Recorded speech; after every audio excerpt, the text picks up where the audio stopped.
పేద కుటుంబం నుంచి వచ్చిన ఆయన స్వయం కృషితో ఎదిగారు. ఎంతో పెద్ద మనసుతో 3 ఏళ్ల కిందట చేపట్టిన నిత్యాన్నదాన కార్యక్రమం ఇప్పటికీ నిర్విరామంగా కొనసాగుతుంది. Congress party Adilabad assembly incharge Kandi Srinivasa Reddy America నుండి ఆదిలాబాద్కు వచ్చిన తర్వాత తన కేఎస్ఆర్ ఫౌండేషన్ను స్థాపించి దాని ద్వారా అనేక సేవా కార్యక్రమాలు సాగిస్తున్నారు. అందులో భాగంగానే 3 సంవత్సరాల కిందట ప్రారంభించిన నిత్యాన్నదాన కార్యక్రమం ఎలాంటి ఆటంకం లేకుండా సాగుతుంది.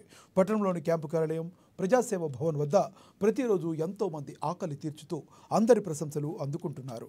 అన్ని దానాల్లోకెల్లా అన్నదానం గొప్పది అనే నానుణ్ణి ఆయన నిజం చేస్తున్నారు. ఈ నిత్యాన్నదాన క్షేత్రానికి పలు ప్రాంతాల నుంచి వచ్చి ఎంతో మంది ఇక్కడ భోజనం చేసి వెళ్తున్నారు. ఇంత మంచి ఆలోచనతో ఇలాంటి కార్యక్రమం నిర్వహించడం సదా అభినందనీయమని కేఎస్ఆర్కు నిండు మనసుతో తమ అభినందనలు తెలుపుతున్నారు.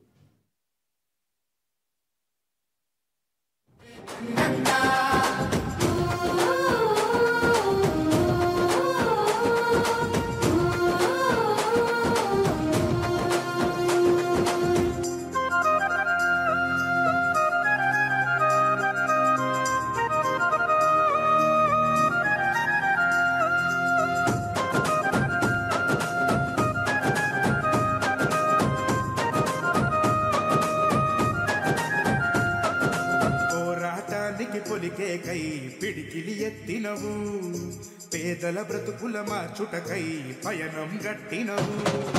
పోరాటానికి పొలికే కై పిడికిలి ఎత్తినవు.